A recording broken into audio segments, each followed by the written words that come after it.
मेरा नाम है हरिया, मैं काम करता हूँ बहुत बढ़िया, खाता हूँ खाना और रोज गाता हूँ गाना।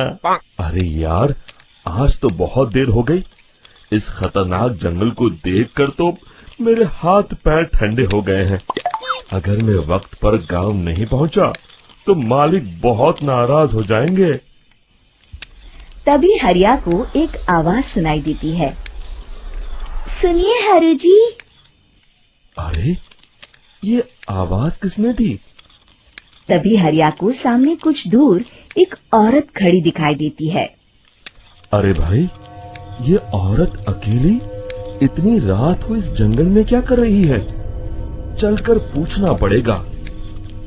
फिर हरिया अपनी बैलगाड़ी उस औरत के सामने लाकर रोक देता है और उससे पूछता है। अरे सुनिए, आप इतनी रात को इस खतरनाक जंगल में अकेली क्या कर रही हैं? तभी वो औरत मीठी आवाज में कहती है, अरे हरु जी, आप आ गए। मैं कब से आपका इंतजार कर रही थी। वैसे तो यहाँ से काफी लोग गुजर चुके हैं, लेकिन मैं खास आपका इंतजार कर रही थी। अच्छा, तुम सच कह रही हो? मुझे तो यकीन नहीं हो रहा है। वो क्या है ना, आज तक किसी ने मुझसे इतने प्यार से बात नहीं की। हाँ हाँ हरु जी, मैं सच कह रही हूँ। अब देर मत करिए और जल्दी से मुझे मेरे घर तक छोड़ दीजिए। हाँ हाँ, कौन सी बड़ी बात है, अभी छोड़ देता हूँ। आप मेरे पीछे बैलगाड़ी में बैठ जाइए और मुझे रास्ता बताते चलिए। फिर वो औरत हरिया की बैलगाड़ी में बैठ जाती है और हरिया बैलगाड़ी हाँकता हुआ आगे चल पड़ता है। फिर उस औरत के बताए हुए रास्ते पर चलते चलते हरिया बैलगाड़ी लेकर एक काली गुफा के आगे आकर रुक जाता है। हरिया उस औरत से पूछता है, हाँ देवी जी, आपका घर कहाँ है? यहाँ तो एक गुफा के अलावा और कुछ नहीं है। तभी अचानक वो औरत हवा में उड़ने लगती है। देखते ही देखते उसका सुंदर रूप एक डरावनी चुड़ैल में बदल जाता है और वो जोर जोर से हंसती है। अरे तू तो एक नंबर का बेवकूफ निकला। तू तो बड़ी आसानी से मेरी बातों में आ गया। अरे मर गया रे, ये तो एक चुड़ैल है। हे भगवान बचा ले, ये तो बड़ी डरावनी दिखाई दे रही है। और फिर अगले ही पल हरिया की बैलगाड़ी में रखा सारा सामान हवा में उड़ता हुआ उस काली गुफा के अंदर चला जाता है और वो चुड़ैल भी उस गुफा के अंदर जाकर कहीं गायब हो जाती है।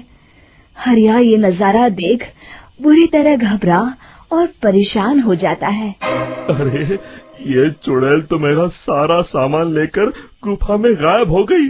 अब क्या होगा? अगर मैं गांव खाली हाथ गया तो मालिक मेरी अच्छी खबर लेंगे। मेरी इस बात का कोई यकीन भी नहीं करेगा। फिर आखिर वही हुआ। हरिया के मालिक चंपक सेठ को हरिया की किसी भी बात पर रत्ती भर भी यकीन नहीं हुआ।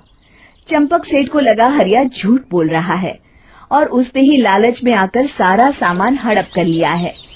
फिर हरिया को बेईमान समझकर चंपक सेठ उसे काम से निकाल देता है।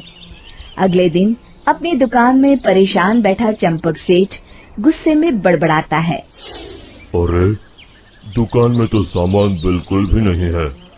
अब मुझे ही शहर जाकर सामान लाना होगा। फिर वो अपनी बैलगाड़ी लेकर शहर चला जाता है। शहर से सामान लेकर जब चंपक सेठ वापस गांव लौट रहा होता है, तभी उसे एक आवाज सुनाई देती है। चंपक जी, ओ चंपक जी। अरे, ये तो कोई मेरा नाम लेकर मुझे पुकार रहा है। फिर उस रास्ते में वही औरत खड़ी दिखाई देती है। फिर क्या था, हरिया की तरह चंपक सेठ भी उस औरत के पास अपनी बैलगाड़ी लेकर जाता है और वो भी उसकी चिकनी चुपड़ी बातों के मुंह जाल में फंस जाता है। फिर चुड़ैल उसे भी अपनी गुफा तक ले जाती है और उसका सारा सामान लेकर गुफा में गायब हो जाती है। बेचारा चंपक सेठ लाचार होकर खाली हाथ गांव लौट आता है। फिर ये उस जंगल में रोज की बात हो जाती है। जो कोई भी शहर से कुछ लेकर गांव की तरफ लौटता, वो चुड़ैल उसे बेवकूफ बनाकर उसका सारा सामान लेकर गुफा में गायब हो जाती। एक दिन हरिया एक लकड़हारे को उसी जंगल की तरफ जाते हुए देखता है। फिर हरिया उसे रोकते हुए कहता है, अरे भाई, क्यों अपनी मौत को दावत दे रहे हो? मेरी बात मानो, आगे जंगल में मत जाओ, वहाँ एक बड़ी भयानक चुड़ैल रहती है। लकड़हारा हरिया की बातों को नजरअंदाज करते हुए कहता है, अरे भाई, मुझे पहले ही बहुत देर हो चुकी है, मुझे जाने दो भाई। शाम तक लकड़ियाँ काट कर शहर के बाजार में बेचना है। तुम अपनी ये कहानी किसी फुर्सत में बैठे इंसान को सुनाओ, मैं तो चला। इतना कहकर लकड़हारा वहाँ से आगे जंगल की तरफ चला जाता है। फिर अगले दिन गांव के मुखिया के घर के बाहर बहुत सारे लोग जमा हो जाते हैं। तभी हाथ में कुल्हाड़ी लिए खड़ा लकड़हारा कहता है, अरे मुखिया जी, अब आप ही हमें बचाइए उस जंगल वाली चुड़ैल से। हमारा सारा काम तो शहर से ही होता है।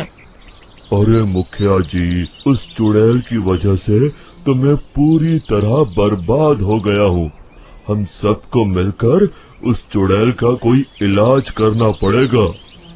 तभी भीड़ में खड़ा वीरा कहता है, आप लोग चिंता मत करिए, कल से वो चुड़ैल किसी को नहीं लूट पाएगी। मेरे पास एक बहुत अच्छी तरकीब है। तभी चंपक सेठ उसका मजाक उड़ाते हुए कहता है, अरे तेरा नाम वीरा है तो क्या हुआ? तूने अभी उस चुड़ैल को देखा नहीं है? जाकर अपना काम कर, बड़ा आया। तब मुखिया जी कहते हैं, नहीं चंपक सेठ, मुझे लगता है हमें इस लड़के को एक मौका देना चाहिए। फिर सभी गांव वाले मुखिया जी की बातों से सहमत हो जाते हैं और वीरा शाम को एक बैलगाड़ी में कुछ सामान लादकर उस जंगल की ओर चल देता है। वीरा, ओ वीरा, कहाँ जा रहा है? तभी वीरा मुड़ के देखता है, वही चुड़ैल एक औरत के रूप में खड़ी है। अरे बहन जी, मैं आपको ही ढूंढ रहा था। देखिए, मैं आपके लिए क्या लाया हूँ। अरे वाह, तो खुद मेरे लिए इतना सामान लाया है। तू ही अकेला गांव में समझदार है। जरा देखो, मैं भी खोल के, बड़े भूख लगी है। जैसे ही चुड़ैल उस सामान पर से कपड़ा हटाती है, एक भगवान शिव की तेज रोशनी उसके अंदर मूर्ति से निकलती है और चुड़ैल अपने असली रूप में आकर जलने लगती है।